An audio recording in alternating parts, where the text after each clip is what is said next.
अल्हम्दुलिल्लाह रब्बिल आलमीन वल आक़िबतु लिल मुत्तक़ीन वस्सलातु वस्सलामु अला सय्यिदिल मुरसलीन व अला आलिहि व अस्हाबिहि अजमईन अम्मा बाद अऊज़ु बिल्लाहि मिनश शैतानिर रजीम बिस्मिल्लाहिर रहमानिर रहीम।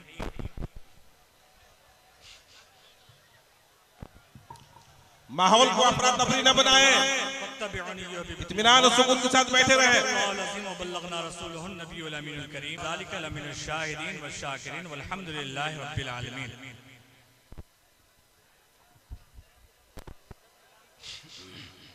हयात लेके चलो, कायनात लेके चलो, हयात लेके चलो, कायनात लेके चलो, जो हो सके तो जमाने को साथ लेके चलो, जो हो सके तो जमाने को साथ लेके चलो। दोस्तों, मैं आपसे बहुत ही इंपॉर्टेंट गुफ्तगू करने आया हूं। आज जो हमारे मुल्क में, आज जो हमारी पूरी दुनिया में हालत है, मैं इस सिलसिले में आपसे गुफ्तगू करने के लिए आया हूं। निहायत ही मुझे उम्मीद है कि पुरसुकून माहौल में आप हज़रात समाअत करेंगे। दोस्तों, आज हम सब मुसलमान मजलूम मुसलमान होकर रह गए हैं और हमारे साथ सही सही इंसाफ नहीं हो पा रहा है। हम अपने हुकूक से महरूम किए जा रहे हैं। ये मुल्क, जिस मुल्क में हम रहते हैं, यकीनन इस मुल्क की आज़ादी में हमने बेइंतहा मेहनतें की हैं। हमारा खून भी शामिल है यहाँ की मिट्टी में। ये मिसरा बहुत मशहूर है दोस्तों, मगर इस कायनात में हमारे जज्बात के साथ खिलवाड़ किया जाता है।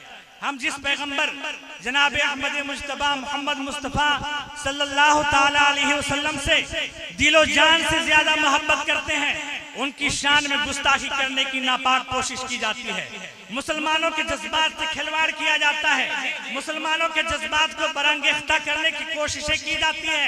मैं सिर्फ आज की इस अजीमुश्शान मोहसिन इंसानियत कॉन्फ्रेंस से मैं पूरी दुनिया के उन नाहनजार इंसानों को ये पैगाम देना चाहता हूँ कि मुसलमानों के जज्बात से खिलवाड़ मत करो।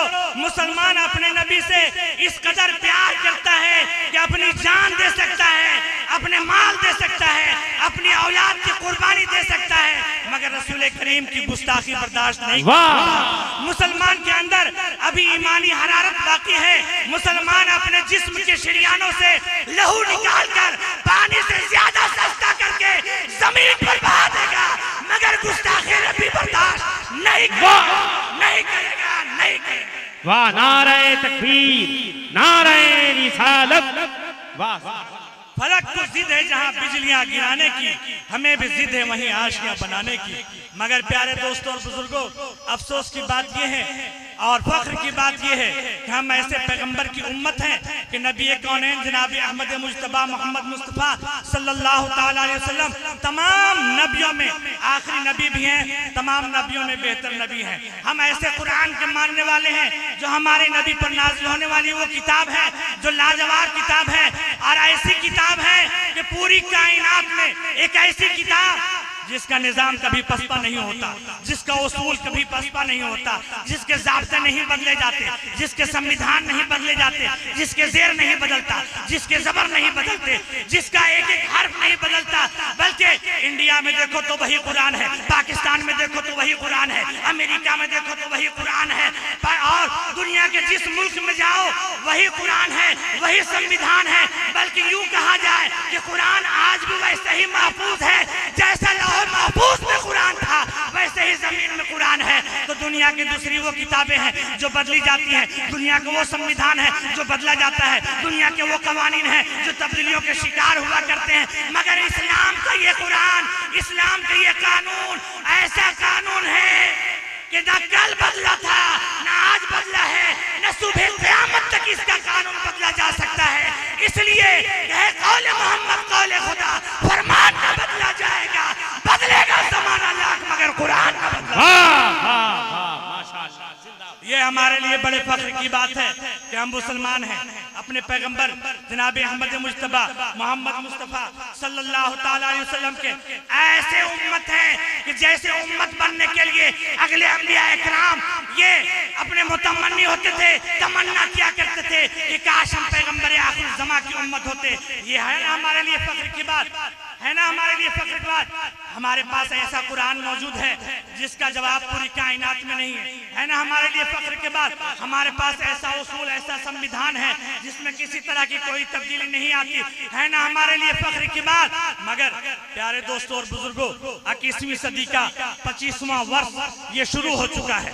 दुनिया की कौमें अपने अपने तरक्कियात के मंसूबे बनाकर सतह जमीन पर उतर गए हैं। साइंटिस्टों का कमाल ये है कि वो एक जमीन की तरह दूसरी जमीन आसमान में ढूंढने में मगन और मुनहमिक हो गए हैं। और दुनिया के ताजिर, दुनिया के बिजनेसमैन पूरी कायनात को एक ग्लोबल विलेज बनाकर अपना ऐसा बिजनेस करना चाहते हैं कि दुनिया के आखिरी व्यक्ति तक अपना बिजनेस पहुंचाना चाहते हैं। और दुनिया के धर्म के धार्मिक लोग में से एक मखसूस धर्म के लोग ने यह तय किया है कि हम अफ्रीका की गुर्बत का फायदा उठाकर पूरे अफ्रीका को मुस्लिम दुनिया से ईसाई दुनिया में क्रिश्चियनिटी में कन्वर्ट कर देंगे।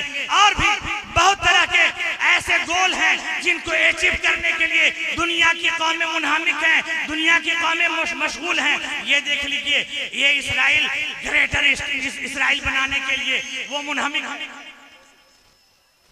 और इस तरह आप देख लीजिए कि उनका लक्ष्य है, जो निर्धारित लक्ष्य है, उस लक्ष्य को प्राप्त करने के लिए, हासिल करने के लिए तगोदो कर रहे हैं। कोई यहाँ चढ़ाई कर रहा है, कोई वहाँ चढ़ाई कर रहा है, कोई तीसरा रिसर्च कर रहा है। महा अभियान चला करके कई तरह की नई नई चीजों को अखज किया जा रहा है, इस्तेमाल किया जा रहा है। उनका गोल है, उनका अचीव है, वो उसको पहुंचना चाहते हैं, लक्ष्य को प्राप्त करना चाहते हैं, अपने हदफ को पकड़ना चाहते हैं। मैं सिर्फ ये सवाल करने आया हूँ, क्या आपके पास भी कोई हदफ है? क्या आपके पास भी कोई निशाना है? कोई आपका भी लक्ष्य है? कुछ आप करना चाहते हैं? अगर आप नहीं करना चाहते तो मैं आज पैगाम देना चाहता हूँ मोहसिन इंसानियत कॉन्फ्रेंस से कि मदरसा ज़ियाउल इस्लाम जो सतबरवा में है, आइए मदरसा ज़ियाउल इस्लाम को आप ग्रेड कीजिए, आइए मदारिस को आप ग्रेड कीजिए। वो फख्र की बात थी और फख्र की बात अब ये होगी कि हम अपग्रेड करेंगे इन मदारिस को, स्कूल खोलेंगे, कॉलेज खोलेंगे और अपने बाल बच्चों को ऐसी तालीम जो अभी मुश्तरक तालीम हासिल कर रही है उनको हम तालीम का एक अच्छा इंतजाम देंगे। एक ऐसा इंतजाम कि हमारी बच्चियां जो आज गैरों के साथ भाग करके इर्तिदाद के शिकार हो रही हैं उनको हम संरक्षण देंगे और ऐसी तालीम के लिए इदारा कायम करेंगे जहां पे नीट की तैयारी की जाएगी, जहां यूपीएससी की तैयारी की जाएगी, जहां आईएएस और आईपीएस की तैयारी कराई जाएगी। यकीन जानिए अगर मदारिस को अपग्रेड करके, ये मुसलमान मकतब को अपग्रेड करके इस्लाम और मुस्लिमीन की फतह नुसरत के लिए, इसकी कामयाबी के लिए अगर स्कूल और कॉलेजेस का क़याम करने लगे तो यकीन कीजिए वो दिन दूर नहीं। आज अमेरिका के हाथ में एंड्रॉइड है, पूरी दुनिया के उनको मोबाइल के जरिए कंट्रोल कर रहा है। इसराइल के हाथों में कंप्यूटर और इंटरनेट है, वो कंट्रोल कर रहा है। यकीन कीजिए तालीम के मैदान में ये मुसलमान अगर 2 कदम आगे बढ़ेगी तो कुरान वही कुरान है जो सारे उलूम का सरचश्मा है, वही कुरान हमें आसमान में जाने का भी रास्ता अता करेगा, साइंटिस्ट बनने का भी रास्ता अता करेगा, आईएएस आईपीएस बनने का भी रास्ता अता करेगा। दोस्तों और बुजुर्गों, मैं ये पैगाम देना चाहता हूँ कि इसी नुक्ते नजर को पेश नजर रखकर ये उलमा इकराम के सपोर्ट लेकर के, इन सारे उलमा इकराम की हिमायत लेकर के लातेहार में कारवान हयात इस्लामिक कॉलेज का क़याम अमल में लाया जाने वाला है। फरवरी में, इसी माह में फरवरी 2025 ईस्वी में 3 एकड़ जमीन की रजिस्ट्री होनी है, किया जाना है और 15 लाख रुपए उन्हें दे दिया जा चुका है। 35 लाख रुपए का मुझे और इंतजाम करना है। हमारी उलमा हमारी हिमायत में है, सारे उलमा सपोर्ट कर रहे हैं, इनकी मोहब्बतें मिल रही हैं, इनका प्यार मिल रहा है और इनका सपोर्ट मिल रहा है। मैं पूरी कौम के और खास तौर पर पलामू, लातेहार और इस परमंडल के, इस कमिश्नरी के तमाम मुसलमानों से खुसूसी अपील करने के लिए खड़ा हुआ हूँ कि आपसे जो हो सकेगा जितना हो सकेगा 100-200 ही सही आप जरूर कारवान हयात इस्लामिक कॉलेज प्रोजेक्ट का ताउन करें। यकीन जानिए ये कॉलेज अगर तकमील तक पहुंच गया तो नई नस्ल का रोशन मुस्तकबिल हो जाएगा। अल्लाह ताला से दुआ है कि मौला तबारक व तआला हम तमाम लोगों को इल्म और अमल की तौफीक अता फरमाए और तालीम के मैदान में बेहतर कारकर्दगी करने की तौफीक और रफ़ीक अता फरमाए। जी सच्चे जज्बे के साथ मदरसा ज़ियाउल इस्लाम को आप हज़रात चला रहे हैं। अल्लाह ताला नेक जज्बे को नेक खुलूस को कबूल फरमाए। आमीन। व आखिर दावाना अनिल हम्दुलिल्लाहि रब्बिल आलमीन। अस्सलामु अलैकुम।